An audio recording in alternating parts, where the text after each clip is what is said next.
Hi guys, it's Janet Wakeland with remarkablycreated.com. I thought you'd have fun participating in project number 2 from our Oh So Succulent Bundle of the Month project.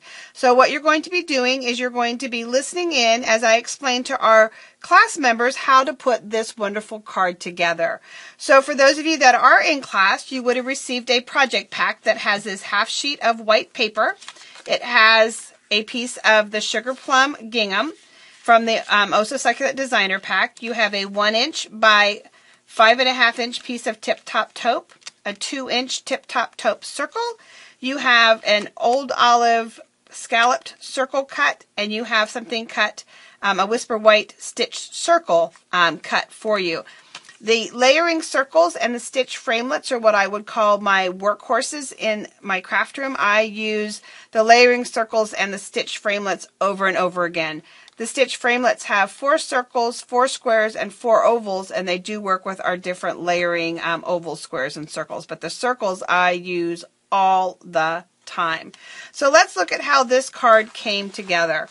So the very first thing that you can do is you can go ahead and score, and then you can fold your cardstock in half. And I've said this before in previous classes, but just a reminder, if you start in the middle and then push up and push down, or push down and then up, it doesn't matter.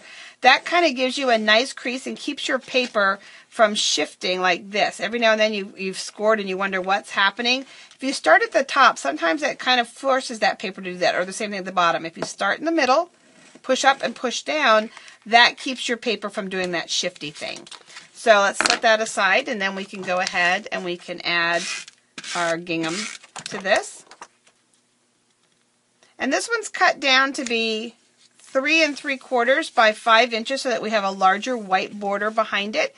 I think that borders are a personal preference. Some people like really, really narrow borders. Some people like wide borders. This is another project that we'll be making in class in a few minutes, and you can see the difference. Again, it's just a visual.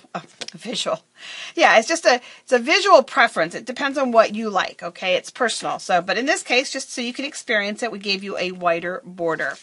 With your Tip Top Taupe piece, we're going to be working with the really narrow white grosgrain that is part of the 2-ribbon set that is in the Sealed with Love suite. And just because it's in the Sealed with Love suite, don't think just Valentine's. There's several patriotic holidays coming up when we look at President's Day and we look at Memorial Day and 4th of July, and red is great for that. Red's also just a great primary color to have on hand. Of course, white goes with everything, and white can be dyed and altered. So don't miss out on this ribbon just because it's in the Valentine's section. So we're going to go ahead and we'll add adhesive to this. And while I'm working direct from the roll, yours will already be cut for you. Here in my studio, I like to work direct from my roll so that I don't have a lot of little scraps laying around. So I'm just going to go ahead and now that I know about where I want it, I can snip it down and fold it back. So now the other thing that we're going to do now is we're going to go ahead and adhere this. I can run right over my ribbon, but I want you to watch. I'm going to go the direction that the tail is going, and then I'm going to flip it around. And let's see, this one came up. Let's go ahead and make sure it's down on. And now I'm going to come from the direction of the tail. If I tried to go this way, sometimes the tape will lift the tail up. So I just kind of roll the adhesive in the direction that the end of that is going. And we'll put that on. And so now we can go ahead and we can set that aside, and let's work with some of our other elements. So you have a 2" circle, and we're going to go ahead and cut that 2" circle in half. So we'll lay it down on the 1" mark, and we'll just go ahead and cut it in half. So you can set 1/2 aside and keep it for a second project. And again, if you're not comfortable doing this piece with your snips, then you can go ahead and use your trimmer again as well. But I'm just cutting a piece off to give it a flat bottom so that now I have my flat bowl. Because a rounded bottom wouldn't sit on a table, so we want something to appear as if it's sitting on a table. Another option that you have is you could shade this with a sponge, going around it with a little bit of Tip Top Taupe to darken that a little bit. We can layer our Whisper White stitch circle onto our Old Olive, that pretty little scallop just around the edge. Oh, I love it. Love, love, love those things. And we're going to put our little bowl on there. And now we'll set those aside and let's work on coloring and making our images. I've already stamped a whole bunch of them on cardstock, And what I'm going to be working with to color with is I'm going to be working with blender pens. Some of you are in the watercolor class and you receive blender pens as part of your product purchase. The blender pens are sold 3 to a pack, and there is a dual tip on each end, and there is a special fluid in there that helps pull and move ink around. I've stamped in the archival black and let it dry so that now I can watercolor over top of it. And I'm going to start first with our Old Olive, and I'm going to go ahead and I'm going to give it a squeeze. And the reason why I'm squeezing it is I'm compressing the pad to the lid, transferring ink to the lid to act as my palette. And swish that, just make sure it's clean. I love our 11 by 17 paper. You hear it in every class, but I just can't imagine living without it. I mean, just to have something that handy to swish is great. And I'm going to work full strength. I'm pulling up the darkest colors, and I'm just going to add color at what would be the base of all of these leaves. I'm just coming in, and I'm just going to add that color, and I'm actually going to color the whole center kind of dark. But we're just going to add color. Make sure that we've got all that color. And you get the idea. I'm not going to do all the petals, but I'm just adding that color in. And now I'm going to pull some of that color out and kind of start to lighten it up a little bit. And I'm going to start to color. And I'm going to keep coloring as my ink fades off of my brush, because things are not uniform in nature, and I just kind of want them all to have, I mean, they're going to all be olive, Old Olive, but I don't need them to all be totally uniform in their coloring. And so that gets that kind of other color. Again, if you want something to be a little bit more darker, you can do that. You can't lighten it up. You can always go back and darken it. Lightening is kind of hard to do. And if you want a little bit more full strength at the base. Now I'm going to clean my tip. And another thing that I did for this particular flower on this paper is I wanted to pull in a little bit of the sweet sugar plum to tie into the designer paper that we're working with. And so again, I'm going to make sure my tip's clean. I'm going to pull the sweet sugar plum, and I added that to the tip. And how much you pull down and in, again, it's going to be personal. Trust yourself. And it's just ink and paper. You can always, you know, stamp another one and die cut another one. You can get hundreds, okay, out of packs of paper. So just kind of play around with the color. One of the things that I did is I have a Pinterest board called Sweet Succulents, and I started pinning fun color combinations of succulents, as well as ideas from fellow demonstrators and other people making stamp projects and paper succulents and things like that. So, you know, just go ahead and color it. We'll clean it off to the side.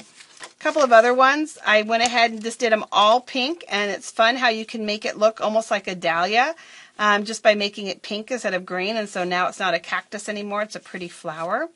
This one here always reminds me of Italy, the shape of it. And so this one here, I went ahead and just did a really light olive on it. This one here is done with our wild wasabi. Another little, and I need to learn the names of all of these little grasses and cacti. And then this one here is your mint. And then, of course, I have my flower. And that's just an extra one that was on the side. So now let's go ahead and put this whole thing together. So let me go ahead and bring back in this piece, our scalloped and stitched circle piece with our little bowl on it. And I'm going to start first with the biggest flower, and I'm going to put 2 dimensionals on the back. And let me just put a little piece of adhesive down, catch our dimensional backs. And I'm putting it slightly off center, and I like to put the raised biggest piece on first because then I find it a little easier to come in and fill in with the other pieces. And I'm missing a piece. I'm missing a flower. Oh no. Okay, well we're going to pretend like we're going to put all the pieces on, but that one we'll pretend like it's here. I chose to put this little grass off to the side and our little Italian boot kind of on this side as well. And I'll show you the piece that's missing. Just lifting that up just a little bit to tuck it back in under. The piece that I'm missing, and I'll have to die cut, is this little piece right here, and that goes right here on the side based on how I chose. Of course, you can make yours as full as you want. You can add yours in a different direction, and then that would go there. The missing piece is going to go right in here. I can still put the rest of it together, though. I'm going to just use lots of adhesive to put this down. You could also put it down with dimensionals if you wanted to raise it up.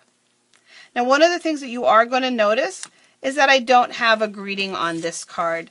On a lot of my cards, I don't put a greeting on the front of it. You'll probably notice that on my blog. A couple of reasons. One, I want you to envision it how you would want. I've found that sometimes if it says Mother's Day, you go, oh, I don't need a Mother's Day card.